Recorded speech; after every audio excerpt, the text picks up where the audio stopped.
Today we have a very serious topic, evolving demographic trends in the world. Hello everyone, good to be with you once again. And to handle this very serious topic, we have a scholar with us, Professor Veena Kulkarni. She is a professor of sociology with a background in economics and demography. Wow. Okay, anyway, let's hear from her. Over to you. Thank you, Professor Mathur. It's really a pleasure to be here, and I thank you for the opportunity to talk about this, which, I think affects all of us. Basically, it's demography, so we are people, and so I actually got my bachelor's in economics, with an honors degree from Miranda House. Then I moved on to Delhi School of Economics to do master's. And it was not till then that I had demography courses, but not really studied so much demography in detail. But then when I joined University of Maryland College Park for my PhD, which was in sociology, which was the department, but I specialized in demography and development.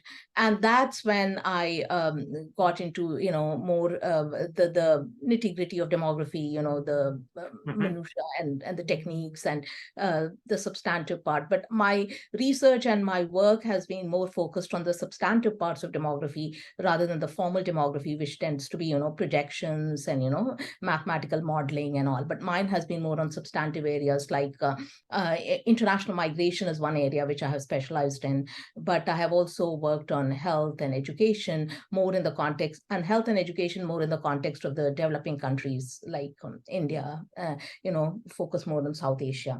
Okay. So that's basically. So why did you give up economics you went to the prestigious Delhi School of Economics after all. What happened? Well, it was more like I was working in a research organization in Delhi, in a think tank. And that's where I came in contact more with development economics, and I got a chance to do some field work and all. And I actually was not very aware that departments in sociology tend to be so quantitative, because in India, that was not my experience. So, because I was kind of quantitatively trained, I never thought of soc, you are right. But because soc in America is there's a very strong quantitative background and training in soc, and it seemed similar to kind of my economics background. Also, the areas that I got interested in were explored better in sociology, and also demography tends to be part of the Department of Sociology in America, unlike in India, where it is usually in departments of economics. Okay. Anyway, good. Let's go ahead with sorry to interrupt. No problem. So I think, in 2023, beginning of 2023, I think two headlines which really captured, the demographic world and also in social scientific world in general, is that India will surpass China as the world's most populated country. And China actually experienced population decline for the first time in 2022. So then the other part, which has also been, kind of caught interest, is the declining fertility rates globally, or world fertility rates. Like, even as not that late, even in the 1960s, the world fertility rate was 4.7. So on an average, a woman bore 4.7 children. And now in 2023, it has come down to 2.3. It may not seem that much numerically, but it's a big deal. On an average, a woman bearing just 2.3. And if it drops to 2.1, then we will be in replacement level, like we will just be replacing ourselves, So obviously, so there is this kind of always this debate among demographers, social scientists, economists and all about resources, because as economists, we know resources are scarce, and, and we want to use them efficiently. And so how much, and people will use resources. So it all started from Thomas Malthus, one of the great intellectuals, who published this book more than 200 years ago, but I think it's still relevant, where he talked about, really, are we going to destroy ourselves, but just by multiplying multiplying, Mhm. And to be honest, in some ways, he has not been proved that right, even though his thesis remains very relevant. That is the interesting part of it. What he said, we keep revisiting, even though if we look at statistically, it may look prima facie that he has been falsified, because we took 123 years to increase from 1 billion to 2 billion. And then we from 6 to 7 and 7 to 8, it just took us a dozen years. Yes. So in some ways, I mean, Malthus was right, probably we are multiplying ourselves, Yes. It's like population explosion. But then he also predicted, his prognostication, was that we may not exist. Yes. But we have, and I think we are thriving, Yes. because he said that, basically his thesis was that we will multiply geometrically and food supply will increase arithmetically. But right. That has not happened. If there are starvation deaths, I don't know how much are they because of the lack of food globally and how much they are because of mismanagement. Do you see? So that is kind of the story on fertility, which is one of the pillars of demography. There are three demographic processes: fertility, mortality, and migration. And fertility is, that's what people are observing. And, coming back, one of the reasons I got interested in demography is also because it's so multi and interdisciplinary. As you can see, economists have worked on it a lot, and sociologists, even political scientists, because population policies and all that. So that is one story that people keep saying, that, fertility rates are going down. Okay. But also there is this fear that we are too many, especially with all this climate change, risks of climate change that, that we may experience. Is one of the reasons they say is that we are too many people and all. So I'm just trying to lay down here the various dimensions of all that is changing, that how we are evolving, So one dimension is that, okay, the fertility rates are declining. So why should we worry, if we really are getting this under control? But the second point is, we are also saying that, because we are consuming so much, that even if fertility rates are declining, we will not be able to contain the damage to the environment and all that. You see, I understand. And then the other part of it, which gets missed out, which not missed out, but I think which is not so much in public domain, is that fertility rates are still high in certain regions of the world. Yes. You see? Yes. So, in Africa, for instance, even though the total fertility rate of the world is 2.3, in low income, let me first say about low income countries, macro, in a macro terms, it's 4.6, whereas in high income countries, it's 1.5. Yes. And then in Africa, it is 4.3. In fact, we look at the 10 countries with the highest fertility rates, all the top 10 are in Africa. Okay. So what happens is then that is where there will be more babies born. Do you see? So, so if we are thinking about global equity and resources and all that, that is where we need to focus our attention, that what will be happen to children who are born there. Will they have enough, resources to be productive members of the society? Because there will be a lot of them in the world in the next 3-4 decades. Right. Right. And another point which happens is that even though another aspect of fertility, the fertility decline still not even overall not being so much of a good news, or even if it's a good news, there are caveats to it, is that we already have a huge base we have created. Yes. So we have created a base of 8 billion. So obviously, even with lower fertility, we'll still be creating people, you see, because of the, so there's population momentum, the momentum is still there for us to grow because of our large base. And also then the point that I made earlier is that most of these people will be born in regions which are poorer regions of the world. Yes.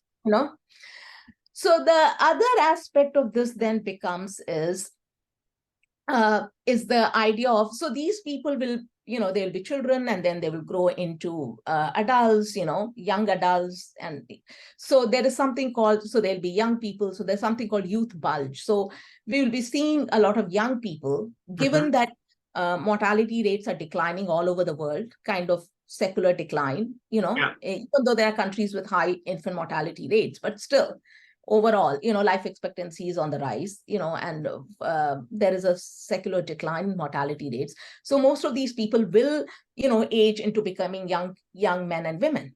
Yes. And then what about the opportunities for them? Yes. So China is considered as the poster child for taking advantage of what is called the youth bulge, and it is called the demographic dividend. Yes. So China reaped the demographic dividend a lot in that, in the late 90s and early 2000s. That's why, it grew so much. Yes. Now it's of course on a decline. I'll come back to it for a minute, because that's also related to fertility and, that's the point. Okay. But the reason, so will these countries be able to do that? Take advantage of that? Okay, you tell me. That's the reason. That's what I'm coming to. Whether that is the question. Whether these countries will be able to take advantage. The countries in Africa, even India, for that matter. Yes. Even though India's fertility is now near it's 2.1, its replacement level, but still India has a huge base of 1.48 billion. Yes. So there will be, it will be one of the youngest populations of the world. But to take advantage of this kind of youth bulge and young people, because young people are the productive one, the dependency ratio of countries with larger proportion of young people is low, and that's desirable for economic growth. So the economists especially point out that countries will be able to take advantage of this only if there is supporting infrastructure. Yes. If there is education, if there is, other resources, good roads, good, physical infrastructure. Yes. For a country to grow. And China did that. Yes. So China actually, in China, the institution of one child policy, when it put in place the one child policy, and when it started opening up, coincided. Yeah. So that is why, in the late 20th century and the early 21st century, we see China's economy booming, because it already had built that, that require wherewithal to grow. And it's doubtful whether most of countries in Africa, even India for that matter, will be able to do that. That is the reason people think of, think that the Arab Spring, it actually came about because of that, because there were so many young people who did not have jobs in that region. Right. So fertility decline and all that, if you look at globally, it has that implication, that even if fertility is declining, we will still have people in the world who will be quite young and with their productive years, and whether we have that kind of provision for them to prosper, to contribute productively to the society. Right. The second part, if you look at in piecemeal basis, the low fertility, the decline in fertility has been happening first it started in Japan, and then, Western Europe, and, now South Korea, and China will face that problem because of the one-child policy, there are not many people. And now China liberalized its policies to 2 children in 2016 and 3 children in 2023. But still, again, hear what they say, the social change, may not happen. People will not adopt to larger families. They will not. Even if it is legal, and even if it is actually encouraged, it's being incentivized. Yes. Even then it will not happen. No. So then that comes to the issue of quality versus quantity. People, as we evolve as a human race, there is more emphasis on quality of children than quantity, and quality of children means more time, more money, more energy.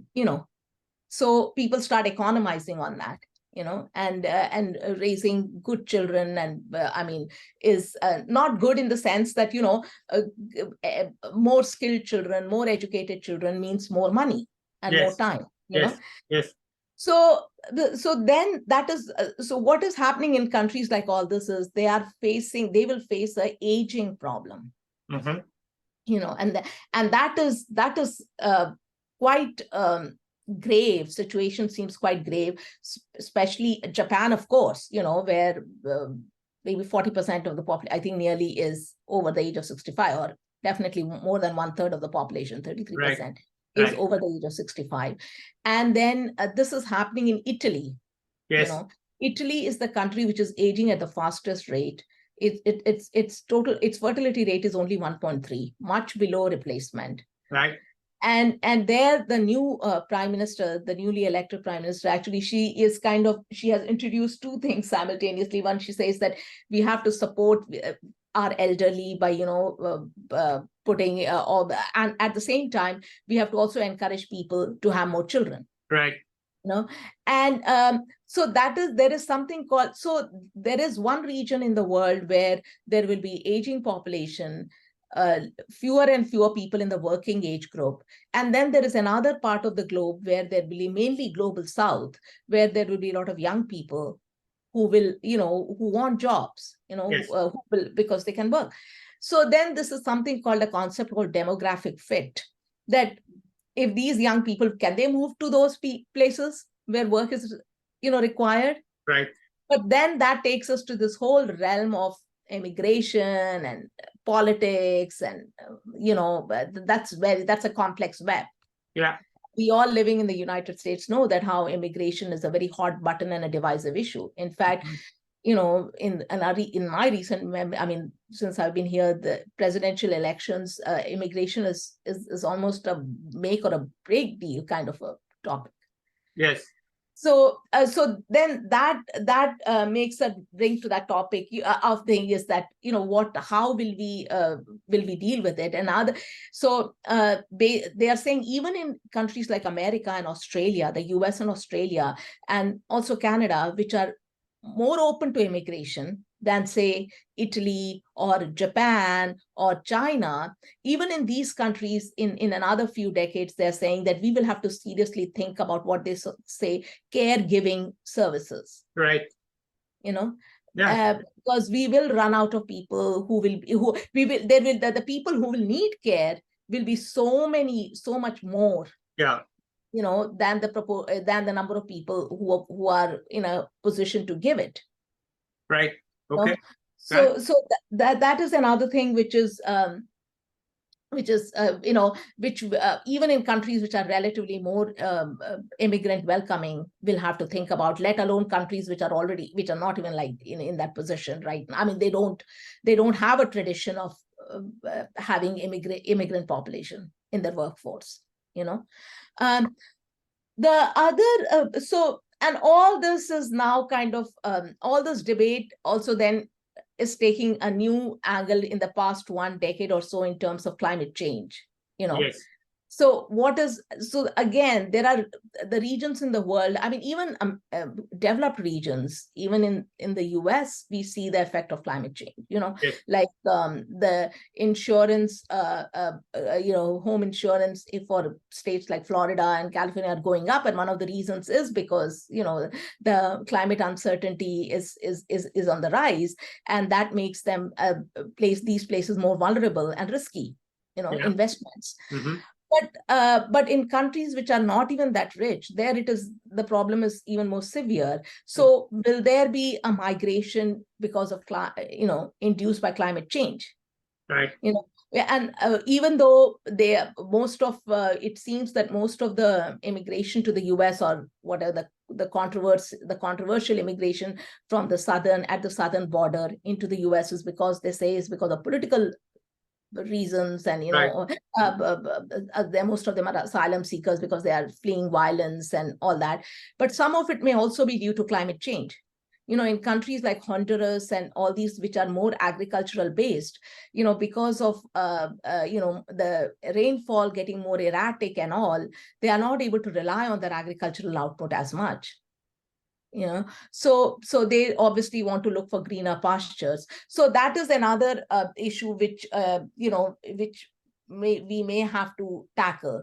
So it's on one end, it is good that maybe at one end, I'm not saying good or bad, I don't want to be judgmental, but this is a fact that fertility rates are declining. But then that also, it means that we are creating there is an aging population, and it also means, and with it, they are not declining all over. So there are regions where they're still high. And what will happen to those places which have the potential, Yeah. But may not have the resources to realize that potential? Yeah.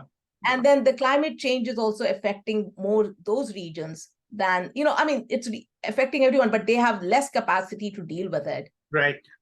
Than the others. So this is the way I think the demographic, indicators are evolving. There is divergence, but there is convergence also. And then there are these, I'll not call it exactly exogenous, but factors like climate change and all this, which are not, because it's human made, but which was not in so much in the horizon, at least a couple of decades ago. Yeah. Like the way it is so much now in public discourse. Yeah. Well, what I know is that two things. One, there is already internal migration in Bangladesh from the coastal area inland because of the fear of rising sea. Okay, so we do know, I do know of that. And I know that both Germany and Japan have loosened their work rules for immigrants. It's not big headline news, but the first baby step is there. The first baby step is there. They're still not trying to give permanent movement, but long-term visas, work visas, and so on. So there is a movement that very, very, just to give some examples, that some tiny movement is there.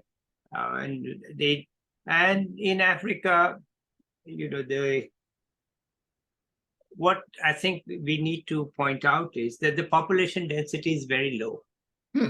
Okay, population. I've been many, many times to rural Africa, and the population in Zambia, in the place that I was, the population density was 10 per square kilometer. So population is not such a threat there, as appears from looking at very dense countries. And in many, many parts of Africa, the image that you have of starving people is just not true. I drove through rural Mozambique. I was the driver, and along the roadside are mangoes just lying on the ground because there's nobody to pick them. The population density is low, and the ability, and there's always rivers and fish, and so the hunger problem in Africa is only limited to a few countries. Like if you go to Tanzania, Uganda, Kenya, even Ghana, Zambia, they are low income, but food as such, starvation is not an issue because it's locally just, they are not perhaps doing so much agriculture, but there's fish to be caught. There's stuff growing on naturally. So unless you go there, you don't really realize it. That the population density, actually, we were trying to do rural electrification, and it's too costly to string the lines out to the villages because they have just a few people in a village, and the next village is so far. Actually, you can't even set up schools because the school has to have a certain number of children and health clinics, and also actually it's very tough in the remote areas. Like I was once in a place where there's no electricity, 50 miles radius. How are you going to set up schools there? Because even if you have solar power, which we were trying to push, but there's no people. Right. So when we talk of high fertility rate in Africa, we have to realize that the current base is low, and the population density is actually quite low in some countries are small, and they have, like Malawi is small in population and has a pretty high density. Rwanda also has a pretty high density. But many of the countries, it's miles, what they call Mamba, miles and miles of Black Africa. There's nobody there. There's no one. You can just go for days and miles, and there's no one there. So the population is really not a constraint as such, in the sense that you would have, say, in Bangladesh. Yeah. So that's a nuance which I think you cannot get without looking at the population density. No, that's very true. And but what the concern is that, however number of children are being born, we want them to, have the good schooling, good education, and that is because, they will grow up. I mean, given that in lowering of mortality and increased life expectancy. Yes. And whether as you said, whether those countries have proper roads, proper electricity, all that for the, and whether productively employed and. Yeah, so that actually is a serious problem. Right. Because right now you see South Africa, they actually had a life expectancy decline. Exactly. They have a life because the policies are rotten solid. Right. Rotten. The economic policies are just terrible. And they have not educated the Black kids. Right. It's a big problem. So the problem is more in terms of the leadership. Yes, exactly. And economic and all. Yeah. But if there was that, then they could easily absorb the population in terms of the land available. Like, Ethiopia has actually given out a lot of its land on lease to Middle East countries to grow food there, because there's no water shortage in Ethiopia. So they're actually importing water from these countries. No, it's one of the most resource-rich continents. But this is where the contrast with China comes in, because China actually did its homework, and it set up all that so that people, when they started coming into that working age group, they had those opportunities. Yeah, true. And certainly I had a Nigerian professor who teaches in India on my interview just 4 or 5 days ago. He's pretty young. And he's saying that, look, Nigeria has such a terrible economic policy, so awful. Right. Actually, they are not just resource, they have money coming from the oil exports. Says, but it doesn't work. And, I have my own opinions, but I just let him say it because he wanted desperately to say it. So it's a real, and when you go to Ghana, their national motto is, "We are not Nigeria." But even now they've fallen. So the economic policies are really, and the social difficulties of the tribal, which we saw in Rwanda. So those are some of the, apart from the demographic, I think the local issues in Africa are a major hindrance to growth. Major hindrance. Because we used to think that apartheid ends, then South Africa will grow. I was there in the first few years after that, and it was so optimistic, so happy. We can do this, we can do that. Actually, we ended up doing nothing. Because just you couldn't get anything done. It is a travesty. Not travesty, because the people would say, we don't need external advice. We'll do it. Okay, fine, you'll do it, but then you didn't do it. They used to have one of the best electricity systems in the world. And today they have 10-hour blackouts. And it was predicted that this is what will happen. So I think in terms of Africa, we should be concerned about the high TFR, but we should also know that if properly, even if slightly better economic policies and slightly better tribal policies, they can handle it. No, that is the whole context of talking about Africa, is that even though the global fertility is declining, this is the region where it is still high, and this is the region which does not have that system in place yet. Yes. To make use of those, because this is human capital. Yes. people are resources, and it does not have right now to fully exploit that potential. So Yeah. that is the concern. And yet you see examples, you see Botswana, which was without human capital when it became independent. I think there are 2 or 3 people with a BA degree. That's it. And Rwanda, which has suffered so heavily in that tribal war. But today, if you go to Kigali, you will be just shocked. And the people there work so hard. I mean, nobody has made me work so hard as those people. I said, what, guys? Because as I said, I said, look, it's due at the end of the month. They say, yeah, that's true, but can you give it on Monday the 16th? I said, what? They said, no, you guys, you better work. Yeah, they're telling me you work hard to get it done. We need it now. So they pushed. The Rwanda, authoritarian and very dictatorial, certainly, but pushing hard and doing well. And sort of the darling aura is sort of diminishing now, but they're still doing very well. And so they, of course, have higher density than many other countries in Africa. But so it is possible to do better. It is possible for them to do better, even with a high TFR. What I'm trying to say is that the population is a problem, but the population problem is not the cause of the current failures. No, not at all. I mean, that because this population we are talking more about the future. Yeah. In future. I mean, they have this. They have a chance. They have a chance. No, people say, oh, with a high growth rate, what can they do? Other thing is that they can do a lot. And that high growth rate of economics will actually slow down the population growth rate, as we both know. But they are not quite able to get it together. They are not able to get it together. And they necessarily don't even have to be, one doesn't have to be draconian like China, even without being that, one can but as you're saying, sound policies and, better management. Yeah. Yeah. Okay. So anything else you want to add here?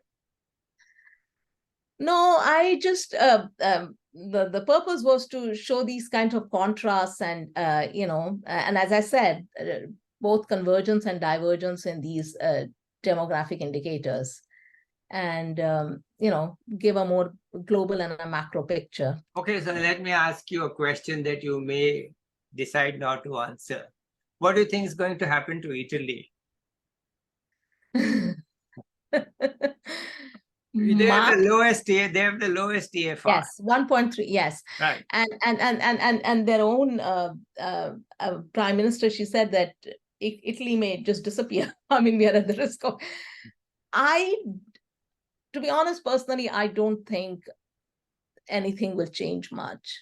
I mean, this is my from my own reading and assessment. These changes usually are irreversible. That's what I think. I don't know. I may be wrong, but I just feel, at least, expecting native-born Italian women to have more children, I don't know. It seems to be a far-fetched goal.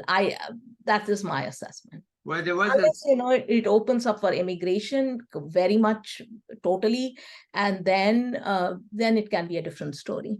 There was a story in the New York Times just a few weeks ago. Yeah, I read that. They're locating the elementary schools next to old age homes. Yes, they are. Yeah. Because that gives the old people a chance to see some kids. Yeah, because they don't have their own children and grandchildren. Right, they don't have grandchildren. So, and the schools also need this, can use the space. So that's Italy. They're adapting like that. Yeah, they're adapting like that. That's why she said that we have to focus on both ends of the spectrum. Getting more children to be born in this world, at the same time taking care of the elderly. So that's my. Okay, great. Thank you so much. It was fascinating to hear you give this big picture view of what's happening in population in the world, and I'm thankful to you for that. Let's say bye to the viewers. Maybe we'll catch up with you in a year to see how your thoughts have changed and maybe you will tell me what's happening in Italy by then. And maybe I may have been proven wrong. Who knows? Okay. So let's end this recording here. Yes, And yes. we Thank you will so much. bye-bye to everybody. Okay.